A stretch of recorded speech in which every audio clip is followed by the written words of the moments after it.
Hello. Welcome back to the Easy Work Solutions Think Tank.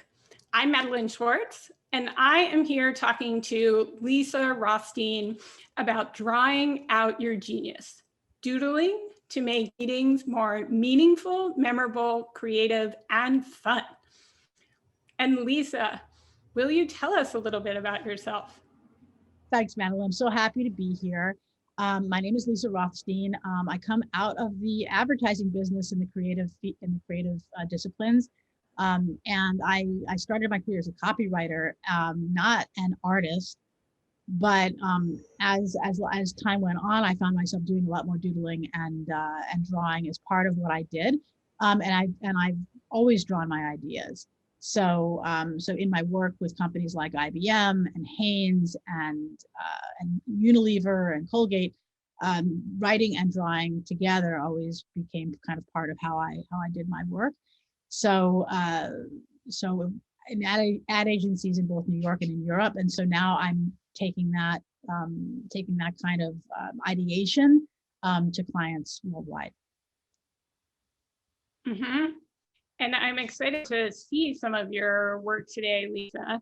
And I'm curious, what made you specifically interested in this topic of doodling to transform how meetings work? Well, it's really funny because I didn't even realize that people did this sort of thing at meetings. You may have seen it. Sometimes you'll see people called graphic reporters or graphic facilitators at events like TED Talks or South by Southwest. And I didn't realize that was an entire industry. I started kind of taking visual notes at meetings for myself, just kind of as a natural thing, just because it helps me remember and helps me process both in the moment and also later. Much better recall of what everyone was saying than writing you can't write every word anyway, right? So, and then people who saw me doing that said, "Hey, I have an event. Would you come and draw at my event?" Or I'm having a seminar. I'm having a summit. And at first I was a little bit hesitant because it really wasn't for anybody but me. And I didn't really think of this work as being something that other people were going to look at and refer to. But once I started doing it, I realized what, all the benefits that it gives for not just meetings, but also, just especially all these virtual events that we're having. And so, I mean, for me, the most important distinction to make is that it's not about art. It's more about like articulating an idea and synthesizing ideas. And to me, drawing and sketching and doodling is the language of ideas. And so that's why I love to do it, and also love to teach other people how to do it in order to, take better notes at meetings, but also to communicate with each other and engage with each other and collaborate. I love the distinction between art and articulating, Lisa. And as a very visual person, I can really relate to wanting to physically write things out, or that visually drawing things out can help people synthesize the information. And I'm curious, how have you found companies use this kind of process to solve problems in the business? Well, I mean, the kind of problems that we're talking about, especially today, are things like disengagement and Zoom fatigue. And so when you do something like, I'm going to see if I can move to my pictures now. When you do something like this to talk about a problem, like here's a project manager who's sort of disconnected from everybody in the company. R&D is in sales, and HR and marketing. Somebody said, well, they're in their own little world. All of my departments are in their own little world. And it was, it's a way of visualizing and kind of diffusing and involving people in so that everybody can see what the problem is and maybe come up with ideas to solve it. So if you're doing a meeting and you're on Zoom and you're looking at something like this, or something like this is coming together and being drawn in real time, then people really feel much more connected. The other thing about something like this is that I'll go to a different one now. The other thing about something like this is that people really don't feel like, well, this meeting could have been an email, When I draw live notes at meetings, this was one about innovation. Like, oh, this meeting could have been an email. Well, no, not really, because everybody's ideas are included. When they see their thoughts and their ideas come to life in real time, they know that they were seen, they were heard, their contribution mattered, and it adds ownership. And then the other problem is, well, there's so many problems that this solves, but another problem is, for me, sometimes meetings take too long and they have no clear outcome. And that means everything takes longer, or decisions take longer, products take longer to develop and go to market. And that takes time, that takes people hours, that takes money. And pictures are just a faster way of communicating things. And also, I mean, there's even brain science around this that I think it's like 65,000 times faster to process a picture than to read the words that mean the same thing. And it spotlights right away where there isn't understanding or consensus. People can look at a picture and say, well, that's not how I saw that. I see it differently.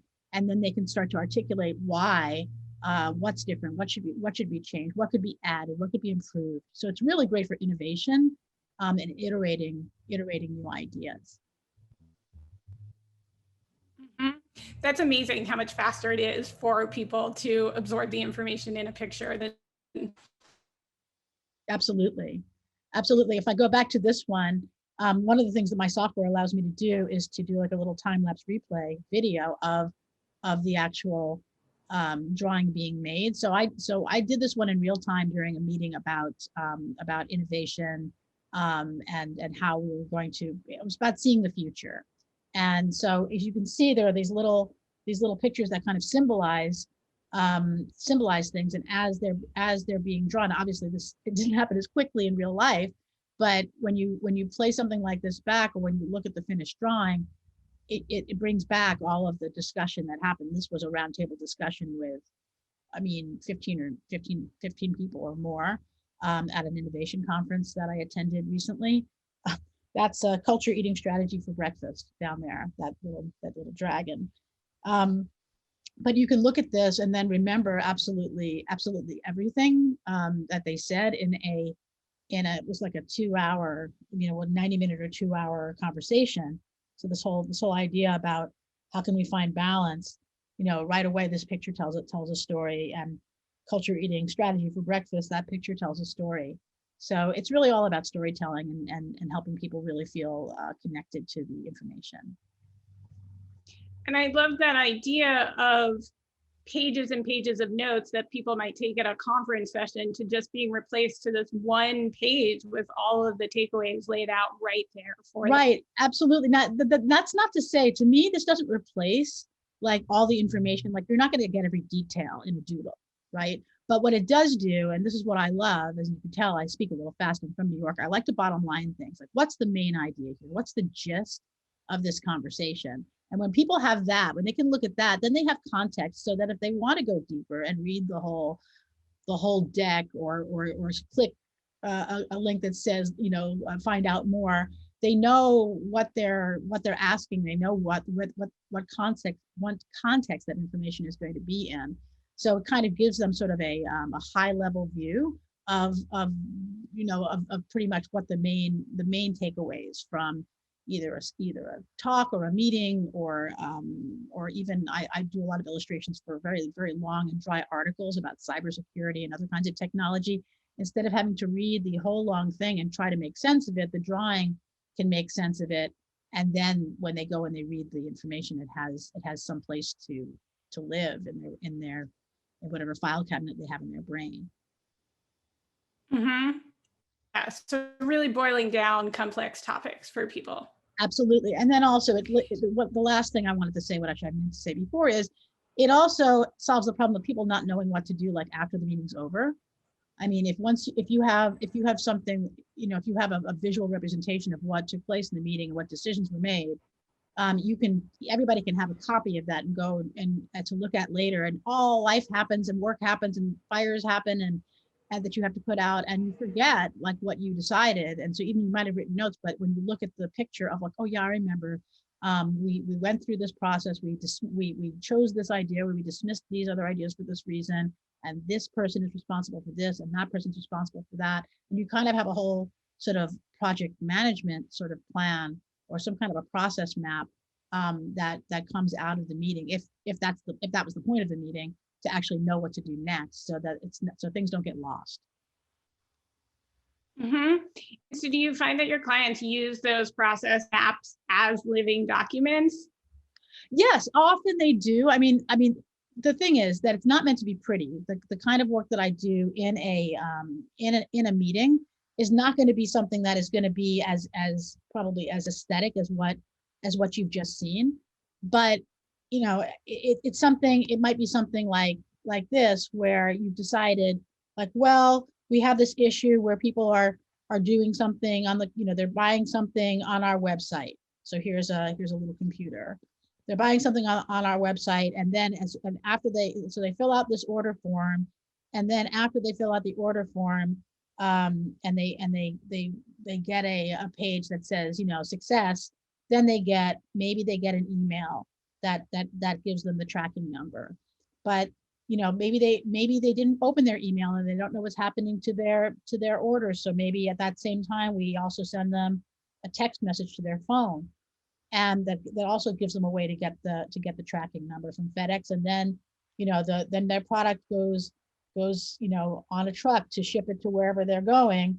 And then we keep on sending them emails, especially if the product may be late or delayed. We want to make sure that we keep them informed the entire way, until it arrives at their home.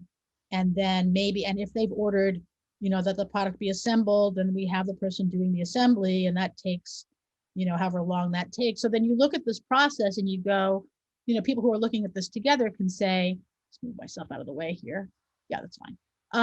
They can basically say, well, I mean, we could add, maybe what we should do when we especially if the thing is late, is to add some kind of a coupon code in here, where they can get something extra. They can go back and add something to their purchase, and that might be a way for us to increase the value of every sale. Or maybe if they call us and they're with some kind of a complaint or asking, where's my package, or they come to our website and ask me where's my package, maybe what we can do is have a special web page that's kind of an FAQ, or like a where's my package page, that can be kind of fun and interactive. Was that an opportunity to do some more customer experience sorts of things, and what creative things could happen there, and we could have ideas for that. So each of these moments in the process has its own moment. What's going to be in this email? What are we going to be telling them? What do we want to have happen when the delivery happens at their house? Is there anything special that happens there? So we can when we look at this as a continuum, we can see that there's a kind of a thread that goes through this entire thing that takes you from beginning to end, that that does allow people to come back to this picture and say, I think we need to put something else. I think we need to put something else in the package. When we package their order, what else could be in this package, besides what they bought, for example. So I'm just riffing right now. I didn't already kind of rehearse this before, but just to kind of give an idea of that sort of thing, that it makes it a lot easier for people to iterate and not only follow the process that they've made up in the meeting, but to contribute to how to make things better. And because it's just a doodle and not a beautiful, finished, detailed, digitally, gorgeous, finished airbrush drawing or graphic, people feel, okay, this is still, I won't say a work in progress, but this is still in the idea stage. We're still talking about this conceptually. It's not cast in stone. It's not too late to change or too late to fix. I can still have agency and input into this situation. Mm-hmm. Yeah, and I could see how easy it is to add in steps as you think of things, which is so different if you have a whole long process written out in words, then you got to go back to a document and make edits there. So I can really see how useful this would be for improving workflow and processes. Right. And I'm curious, Lisa, like, how have you seen companies using this doodling to transform their Zoom meetings or other virtual meetings that they're they've been having over the last year or less? Well, I think that, the Zoom meetings and things, it's kind of obvious what I'll be doing while I'm on a Zoom meeting is I'll be off on the side. I'll be able to do something like this, like what I've been able to show you before. This is a finished one, but I would be drawing this live while we're having the meeting. And either I would be on camera or I would not be on camera, and I would just show my iPad. This is my iPad right now. I also have a document camera that shows my desk, but this is my iPad. And so while the person is talking about all of these different topics, one little by little, this picture right here, this picture starts to form, and this gives people something to look at besides slides or talking heads. If all of it is talking heads, it gives them, and as they watch it come to life, it really helps them stay present. It keeps them off of other browser tabs, off of their phone, and it's fun and interesting to watch. But it also, besides being entertaining, it's also helping them to process and learn and remember more of what's actually being said. It keeps them much more grounded and present in the room. And then, of course, for marketing purposes for companies, during and after the event, what we'll do sometimes is we will take, one of these little images, for example. I'm zooming in here. We could take one of these images out and make it into its own little social post, or its own little marketing piece. And so what I'll do is, while the event is going on, if this is, for example, a virtual summit or a virtual event, not just an internal meeting, what we might do is have, I would be working in tandem with their social media people to extract, nuggets from what someone is saying, and take one of them like this and post it somewhere, like on Instagram or Twitter or something like that, as the event is going on, with hashtags and all that kind of thing. And then, of course, after, you have an artifact to help you remember what was said. Which is great. I can see how this solves so many problems at once. Yeah. And I'm curious, because I like to draw, but what about the people who can't draw or hate to draw? Well, what do you say to them? Yeah, well, I mean, so there are a couple of different things that I do in my company. Sometimes I will be called in to draw something like that, but other times I'll come in and help other people learn to draw ideas and things. And I always hear that. I always hear, I can't draw, and so I can't do this. And like I said at the beginning, this is not about art. This is about communication. It's about articulating an idea. So I'm going to prove it to you that you actually can draw the kind of drawings that I'm talking about. And the less beautiful, the better.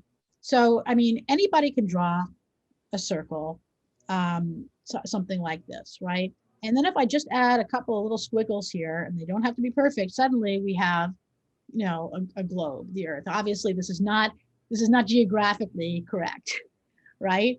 But okay, so and then now you might be thinking, well, so what? So you have the Earth, but depending on what words you put next to it, or with it, it could mean a lot of different things. We could be talking about this topic, and then all the things that come off of that. What about travel after COVID, or travel after, once we start to reopen, there could be a whole thing here about safety. So this is kind of like a Red Cross thing, or a whole thing here about logistics. And you're just basically you're showing just kind of like a little chart, a map. Oh, can't see me now. But if I don't want to do that, I could decide that instead of it being about travel, it could be about something else. Let's imagine it's about, let's say, here's another word that could go with this picture. Now we're having a whole different conversation. It's a whole it's a whole different idea depending on what you're doing. And so now what we could be talking about is like, well, if the Earth is getting warmer, then maybe what we could be doing is talking about, here's another circle. We could be talking about using more of this kind of energy. And we could be talking more about eating more of these kinds of foods. And we could be talking more about, you know, driving a car. Like I'm doing this very crudely on purpose, that that plugs into something instead of uses gas. So right away you start to have, I'm not in the way. You right away you start to have all of these different things that you can be talking about, and each of these drawings is a very simple little thing. Um, the same thing, I'm going to move this over here. The same thing with this circle. You know, I just like the one I just drew. This is a really easy thing that anybody can draw, but this can mean this, or it could mean this, or it could mean again the same thing as before, or it could mean a concept like this. And depending on what words you put next to it, you have a whole whole vocabulary that's available to you. And so I mean, there's so many things you can make out of a circle.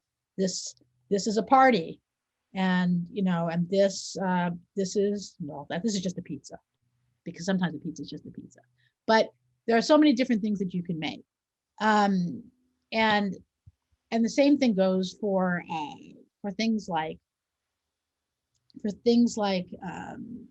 humans, which is one of the things I love most about doodling, is that you can convey anybody can convey a huge range of human emotions. I mean, this is something that I do in my workshops with people, and they can't believe it. You know, I have them do maybe 10 of these, but I'm going to only do like 4 here right now. So these are 4 little people that they look exactly the same. And if you put a smiley face on these 2 people, they look pretty much the same. But depending on what you do with the eyebrows, it's a completely different expression. I can put the same smiley face on this person, but if I go make the eyebrows go like this and give them a little teardrop, that's like a completely different person. I'll put the same smiley face on this person, but give them big googly eyes and a big exclamation point, and now they're like, excited, surprised, super happy. But you see, it's with just a couple of lines, it's the same thing. It's the same thing if you do it the other way. If you have somebody, again, identical, but you have somebody who has kind of more of a sad face, and then if you make them angry, or you make them, really sad, or you make them, oh no, that's more of that person's like surprised. Oops, you can't see me again. That person's surprised in kind of a bad way. I'll go away. That way it makes it simpler. So you have these this huge range of different kinds of expressions that can be conveyed by pretty much anybody. The same thing with body language. People think I am like against this, as never stick figures, no more stick figures. Don't ever do that anymore. In fact, I'm even going to erase him now. So I can erase in real time on my iPad. Instead, you can make a person. Everybody knows how to make this shape, and all you need to do is just get rid of the top point, and now suddenly you have, and you can use one of these expressions that you learned over here. Now you've got a person, a star person who can do all kinds of things. They can be holding something. They can be depressed because of where you put the point. So this is. I love seeing this, Lisa. People love the star guy. And what's amazing is I can see this really is a simple process, and that even people who aren't artistically inclined could absolutely depict emotions and draw star people. Well, but the great thing about that is it's not just like it's a lot of fun, and it's helpful, if you just like to draw things, but it really also can tell a story. Somebody who's sad or whatever is like, why are they sad, and what does that mean, and what are we going to do to change that? It's really about telling stories more than anything else. So it's the same thing. The same thing goes for things like processes and and so you might want to talk about like where's our company going, and you've got this kind of a goal over here and all these little milestones along the way, and you've got your little star person waiting to go on the road, and suddenly you've got something to talk about with your with your company. Now, of course, you could just download something like this, and I have templates that I use that I've created that that you could use that somebody else has drawn. But there's something really special about making it come to life out of nothing in the room Mhm. that I really want to encourage people to give that a try because Well, it's so how can companies start implementing this type of doodling right now? well, I mean, for there are times when this really is something really helpful, especially helpful. We've already talked about virtual meetings and virtual events. I mean, I've done this live in the room with magic markers and a big board, but it's actually great with virtual events because people can be anywhere. I can be anywhere. I've done work for companies all over the world using my iPad. But when they are having a virtual meeting or summit and they want to preserve and maximize their investment. I mean, I know it's less expensive. That's one of the great things about all this virtual stuff we've been doing. It's a lot less expensive than all the travel and the hotels and stuff like that. But if you're the companies that are doing really high production value um, virtual events, it's still an investment, and it's an investment in everybody's time, and it's an investment in paying the speakers, and so there's still money and time being invested there. And so what you want is to be able to have people get the most out of the event during the event, and also have something to really put them right back in the talk, something for them to look at and make them really remember, and really make it present for them. So that's one time. When you're having some kind of like a corporate retreat or a visioning meeting, or you're trying to come up with something like a process like the one I showed you before with the little order form in the truck and all that sort of thing. When you need to communicate a new initiative or a standard operating procedure, I hear a lot of companies complaining about people not complying with cybersecurity rules and things because either they don't care, or it's boring, or they don't remember. So this is something that you can use to basically say, show a little doodle of somebody picking up a USB in the parking lot and plugging it into their computer, and that's a no-no. How can we communicate in a fun, engaging, memorable way about processes and steps and procedures that we want people to follow, and not just either ignore or forget, and things like that. And also just in general, when you're losing people's attention, that's the beginning of losing them as an employee or as a person in your company. And so being able to, and what ways of keeping attention are, drawing is sticky and it does keep people's attention, but also because you're reflecting their ideas and their contributions, they feel like they matter, and they pay attention because they see their own ideas reflected in the drawing. Um, so yeah, and then there are specific times when it's really helpful to map these kinds of things out. I'll just give you one more example that I really did want to show. And this is something that I recently created. I call it like a brand story kind of plot, PLOT. The P stands for person and the L stands for longing. I'm not going to go into the entire thing, but when you start off with a template like this, you can draw on top of it, and you can start to think of like, well, who is this person? Are they a man or whoops, sorry, too big. Are they a man or a woman? Let's say this is a woman, and what are her values? And we can say that her values are, family or love or her career and stuff like that. What kinds of books does she read? And what kinds of things is she saying? But what kinds of things is she thinking? And instead of she's saying one thing, but she's thinking another thing. You start to begin to understand, more about the person, like when you're doing like a customer avatar kind of a thing. Does she work in a company? Is she a corporate type? And put her in a suit. Things like that. Does she have kids? Maybe she has children. I'm doing this a little quickly because time here. But maybe she has a dog. I like dogs, so I'm going to put a dog in. So now we have a person, and we can talk about what she wants, the things she doesn't want. What are the things that your company is going to give her to, let's say this is some kind of a kombucha or something like that. What are they going to give her to help her get what she wants? What are some of the obstacles, like time or money might be an obstacle? This is some of these things are just symbols. And then, like, what does winning look like for this person? What's a triumph for her? And what's a tragedy? I'll do the tragedy mask.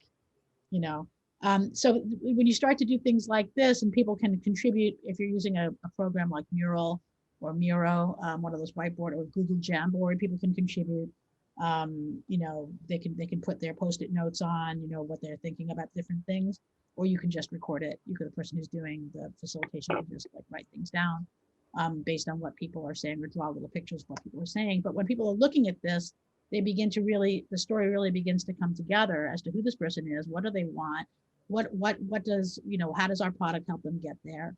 So I didn't make up the customer journey, obviously, but it's doing it visually is just a way of, it's really engaging, and it really helps people remember and really internalize who is their customer, rather than some kind of a photograph torn out of a magazine that they know is not that person. To have a way of really kind of building them together is really very powerful. Yeah. Well, it's been fascinating to see your process see it live, and hear how this helps with stickiness, with people remembering, and with really visualizing processes and where you can adapt them, because so much adaptation needs to happen these days. So thank you so much for sharing that, Lisa. And where can people go to learn more about you? Well, I'm so glad you asked that, because I drew a little final slide to be able to show you that, and that is, they can go to drawingupyourgenius.com, and they can where if you go there, you'll see a little pop-up window that will ask you for your name and email, and you'll be able to download some of these templates that I've been talking about. And then also, please connect with me on LinkedIn and put in the note that you in the connection note, or in the message, direct message, that you've met me on the Easy Thinktank series, and then that'll make it just easier for me to to connect with you that way. And I'm really looking forward to meeting up with people who have attended this session. Also, please remember that I am in the process right now, as we are recording this, of doodling a notes for everybody's session who's participating in this think tank, all of the experts. So you'll be able to have all the key takeaways in visual form for everybody, including this one after it's done, for you to be able to remember what you've learned from these sessions. I can't wait to see those takeaways, Lisa. Thank you so much for joining me today. Thank you.